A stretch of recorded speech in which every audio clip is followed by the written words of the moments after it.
Laikas išsitraukti vėliavą plaukiu prieš srovę. Šis tyrimas, tenka sakyti, yra apie nutukimo naudą. Tiesa, labai jau siauram diapazone, tik tam tikrų būdų gydomiem onkologiniam ligoniam, bet mąstymas apie tai, manau, vis tiek yra naudingas tam, kad suvokti, kaip veikia visas nutukimo mechanizmas. O veikia jis vis tiek neigiamai. Taigi, vienos iš kraujo ląstelių, makrofagai, gamina specifinį baltymą pavadinimu PD1, kuris dažniausiai dalyvauja imuninėje reakcijoje.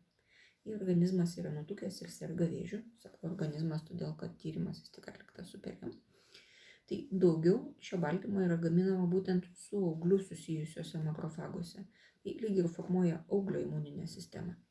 Gydymo metu blokuojama PD1 gamyba, kas atrodo šiaip jau kaip priešinga reikalinga kryptis, imuninė reakcija lyg ir norėtų stiprinti, bet tik ne auglio imuninė reakcija. Vėžiu sergančiam nutukusiam organizmui tai veikia kaip auglio makrofagų stabdis, neleidžia jam maitintis ir auglio imuninis atsakas tampa silpnesnis, o gydymas sėkmingesnis. Tai galiausiai gaunasi, kad nutukimas neigiamai veikia ir auglio sveikatą, kaip čia nepavadinsim, o mums tai yra naudinga.